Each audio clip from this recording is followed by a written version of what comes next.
سر آج عمران خان کے خلاف نااہلی کے خلاف توشہ خانہ ریفرنس کے کیس کی سماعت ہوئی الیکشن کمیشن میں، جس میں الیکشن کمیشن کی جانب سے ان کو آج ایک ہفتے کا ٹائم دیا گیا اور ان کے وکلاء کی جانب سے 2 ہفتے کا ٹائم مانگا گیا تھا، اور یہ کہا گیا کہ ایف آئی اے کیسز میں ہم پھنسے ہوئے تھے جس کی وجہ سے ریکارڈ جمع نہیں کرا سکے۔ تو آپ اس کیس کو کیسے دیکھتے ہیں کہ کیا اس کیس میں عمران خان کی نااہلی ہو سکتی ہے؟ دیکھیں، پہلی بات تو یہ ہے کہ اسپیکر کو کوئی اختیار نہیں ہے اس ایشو پہ کہ وہ ریفرنس بھیجے۔ دوسری بات، دو قسم کے ہیں نا، ایک آرٹیکل 63 کا ہے، ایک آرٹیکل 62 کا ہے۔ دونوں حوالوں سے آرٹیکل 62(1)(f) میں تو جب تک declaration by competent court of law نہ ہو تو اس میں تو نااہلی کا سوال ہی پیدا نہیں ہوتا۔ جہاں تک ریفرنس آف دی اسپیکر صاحب کا ہے، ان کو اس سے کوئی تعلق واسطہ ہی نہیں ہے، اور اس میں اکاؤنٹس کے حوالے سے میری انفارمیشن کے مطابق ہر چیز ڈکلیئرڈ ہے، ہر چیز جو ہے ٹیکس ریٹرن میں بھی ڈکلیئرڈ ہے، اور الیکشن کمیشن آف پاکستان کے پاس بھی اس کا موجود ہے۔ جب یہ جواب آ جائے گا، جب یہ سارا ریکارڈ آ جائے گا کہ اس کی کوئی لیگل ویلیو نہیں ہے، میں نہیں سمجھتا کہ اس میں کسی قسم کی کوئی پروسیڈنگز مینٹینیبل ہیں۔ اچھا سر، یہ جو توشہ خانہ ہے، اس سے متعلق یہ بھی کہا جا رہا تھا کہ اس میں پرانے جتنے بھی ریکارڈ ہیں وہ پیش کیے جائیں، اس کے اوپر حکومت کوئی بات نہیں کرتی کیا؟ اس میں ان کی کوئی اپنی ان کو اپنے پھنسنے کے چانسز ہیں؟ کیا وجہ ہے کہ وہ پوری لسٹ کیوں نہیں دے رہے پچھلے ریکارڈوں کی؟ اس کی وجہ یہ ہے کہ عمران خان صاحب نے قانون قاعدے کے مطابق پروسیڈ کیا ہے، جبکہ جو پچھلے سربراہان تھے، جس میں آپ کو یاد ہوگا آصف علی زرداری صاحب، یوسف زاء گیلانی صاحب اور نواز شریف صاحب کے خلاف ابھی اس وقت بھی نیب کا ریفرنس پینڈنگ ہے، کیونکہ انہوں نے تو وہ جو قاعدہ قانون تھا اس کے مطابق بھی وہ چیزیں نہیں لی اور گاڑیاں نہیں لی، وہ تو ویسے ہی اٹھا کے لے گئے۔ تو that is the reason, that is the cause کہ جس پہ ان کے خلاف پروسیڈنگس پینڈنگ ہے، بلکہ کرمنل پروسیڈنگس پینڈنگ ہے۔ تو ان کے خلاف تو کرمنل پروسیڈنگس تو ہے ہی نہیں، کیونکہ یہ توشہ خانہ کو اتنا اچھالا گیا۔ یہ سارا ریکارڈ جب پیش ہو جائے گا، یہ سامنے آپ کے آ جائے گا، تو میرا نہیں خیال کہ اس میں سے کیا کہتے ہیں کہ غبارے میں سے ہوا نکل جائے گی۔ عمران خان کے خلاف کسی قسم کی اس حوالے سے کوئی پروسیڈنگس مینٹینیبل ہی نہیں ہے۔ اچھا، آپ کیا سمجھتے ہیں حکومت نے جان بوجھ کے یہ کوشش کی؟ پہلے اس سے پہلے ممنوعہ فنڈنگ کا کیس نکالا گیا، اس میں بھی کچھ خاص نہیں نکلا، آپ توشہ خانہ کی طرف آ رہے ہیں۔ اسی کے اوپر فضل الرحمان سے جب پوچھا گیا تھا، ان کی جانب سے کہا گیا تھا ہم کوئی ریکارڈ پیش نہیں کریں گے کیونکہ ہم خدائی امداد پہ چلتے ہیں۔ دیکھیں، یہ پولیٹیکل وکٹمائزیشن کے کیسز ہیں۔ عمران خان کے خلاف پچھلے 4 مہینوں میں 20 کے قریب دہشت گردی اور دیگر مقدمات بنائے گئے ہیں۔ پولیٹیکل وکٹمائزیشن اس سے زیادہ کیا ہوگی؟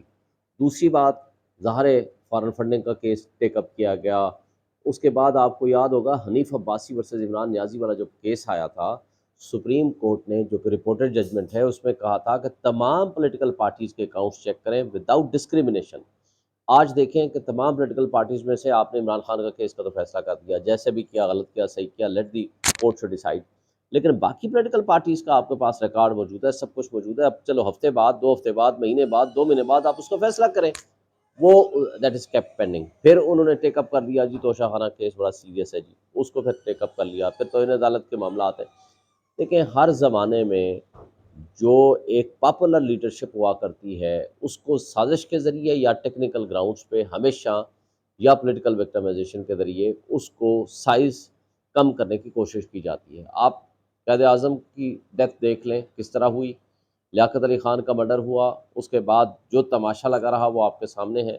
پھر فائنلی ہم آ جاتے ہیں پولیٹیکل اس انسٹیبلٹی کی وجہ سے ہم سے مشرقی پاکستان الگ ہو گیا، اور اس کے بعد بھٹو صاحب کا زمانہ آ گیا، اور بھٹو صاحب کا پھر جوڈیشل مرڈر کرایا گیا، ضیاء الحق کو حادثے میں شہید کرایا گیا۔ تو آپ یہ ساری اگر سیریز دیکھیں، اس کے بعد آپ آگے آ جائیں، بے نظیر صاحبہ کا مرڈر ہوا، اور نواز شریف صاحب کو بہتر ہوتا کہ آپ کرپشن چارجز پہ اس کو نکالتے، وہ بھی ٹیکنیکلی آؤٹ ہوئے۔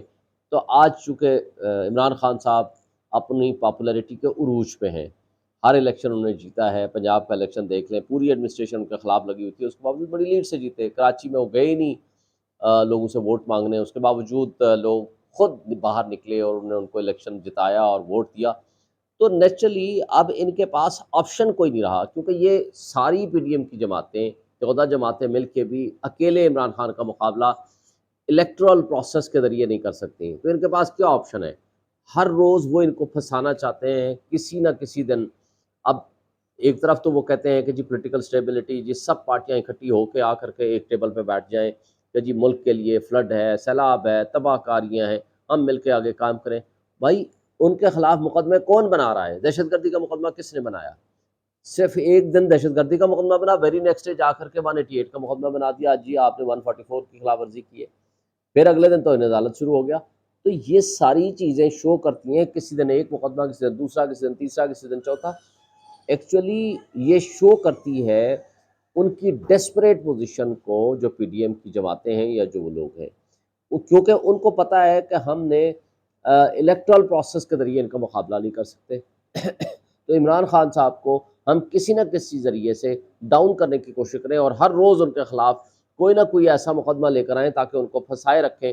وہ اس چکر سے کبھی ایف آئی اے والے نوٹسز جا رہے ہیں تاکہ وہ اس یہاں سے، پھر ایک اور بڑی بدقسمتی ہے، یہ ڈونرز کو، ان کے لوگوں کو فون کر رہے ہیں کہ جی آپ نے ان کو پیسے کیوں دیے، ان کو ایف آئی اے کے ذریعے ہراس کرنے کی کوشش ہو رہی ہے تاکہ آئندہ کے لیے ایک پروسیس، جو ڈونیشنز لینے کا ایک طریقہ کار ہے، ایک پروسیس کو بھی یہ روکنا چاہ رہے ہیں، ملک سے باہر بھی، ملک کے اندر بھی۔ یہ بہت بدقسمتی کی بات ہے۔ بیسیکلی ان کا پرپس کیا ہے؟ ان کا پرپس یہ ہے کہ کسی طریقے سے عمران خان کو نااہل کیا جائے، پھر نواز شریف کو لایا جائے، پھر ان کو برابر کر کے ان کو کہا جائے اب دونوں کو ہم اہل کرتے ہیں، تاکہ نواز شریف آ کر کے عمران خان کا مقابلہ کر سکے۔ ان کو یہ غلط فہمی ہے کہ نواز شریف باہر سے آئے گا تو وہ عمران خان کا مقابلہ کرنے کی پوزیشن میں ہوگا، حالانکہ ایسی بات نہیں ہے۔ نواز شریف اگر وہ ڈسکوالیفائڈ ہے تو وہ ان کے لیے زیادہ بینیفیشل ہے۔ جس دن وہ مارکیٹ میں آئے گا تو وہ کیا جواب دے گا کہ جس اپارٹمنٹ کو وہ ساری زندگی انکار کرتا رہا کہ وہ میرا نہیں ہے، پچھلے 4 سال سے وہ کہاں رہ رہا ہے؟ جس کو وہ انکاری تھا کہ میرا نہیں ہے، جس کو وہ انکاری تھا کہ میرے پاس کوئی سورسز نہیں ہے، جی میرے پاس نہیں ہے، میرا ہے ہی نہیں، تو آج ان کے پاس رہ رہا ہے، وہیں رہ رہا ہے۔ تو کون بینیفیشل اونر رہا؟ کون تھا ایکچوئل پیسے؟ اس کا کوئی ثبوت تو ان کے پاس ہے نہیں ہے۔ تو وہ بیسیکلی ایک آپ کہہ سکتے ہو مزاحمت سے مفاہمت کا سفر انہوں نے کر لیا۔ اب وہ لوگ یہ چاہ رہے ہیں، یا ہمارے کرتا دھرتا لوگ یا مقتدر طبقے یہ چاہ رہے ہیں کسی طریقے سے عمران خان کو ٹیبل پہ لایا جائے، اس کو نااہل کرایا جائے، تاکہ کل نواز شریف کی نااہلی کو ختم کرنے کا بہانہ مل سکے۔ کیونکہ اگر عمران خان میں خرابیاں اگر ہوتیں، اگر عمران خان کرپٹ ہوتا، اگر عمران خان کی کمزوریاں ہوتی تو وہ ملک چھوڑتا سیدھا چلا جاتا، اس کے لیے کون سا مشکل ہے؟ لیکن وہ ملک میں رہا۔ آج بھی نواز شریف کو آنے میں کیا قباحت ہے؟ آج تو اس کی سچویشن یہ ہے کہ پرائم منسٹر اس کا سگا بھائی ہے، اس کی اپنی حکومت ہے، اور اس کی اسٹیبلشمنٹ سے بھی اب دوستی ہو گئی ہے۔ اب تو اس نے مزاحمت کا راستہ چھوڑ کے مفاہمت کا راستہ بھی اڈاپٹ کر لیا۔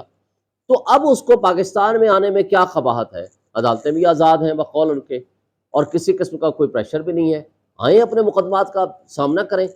لیکن بیسیکلی ان کا پرپز یہ ہے کہ کسی طریقے سے، کسی بھی ٹیکنیکل گراؤنڈ پہ، کسی بھی ذریعے سے ہم عمران خان کو ہم ٹیکنیکلی ناٹ آؤٹ کرنے میں کامیاب ہو جائیں، تاکہ اس کو مجبور کر سکیں وہ کسی ٹیبل پہ بیٹھ جائے، این آر او دے دے، اور کوئی ایسی بات کر لے جس کے نتیجے میں ہم نواز شریف کو بھی اس قابل کر دیں، کرپشن کے مقدمات ان کے ختم کر دیں، اور اس کو بھی کہہ دیں کہ ٹھیک ہے جی یہ دونوں کیس ایٹ پار ہو گئے ہیں، لہٰذا اب دونوں الیکشن لڑیں۔ دیٹ از دی ایکچوئل جو اس کے پیچھے جو ڈرامہ لکھنے والے ہیں ان کے پیچھے اس کا پرپز ہے۔ بہت شکریہ۔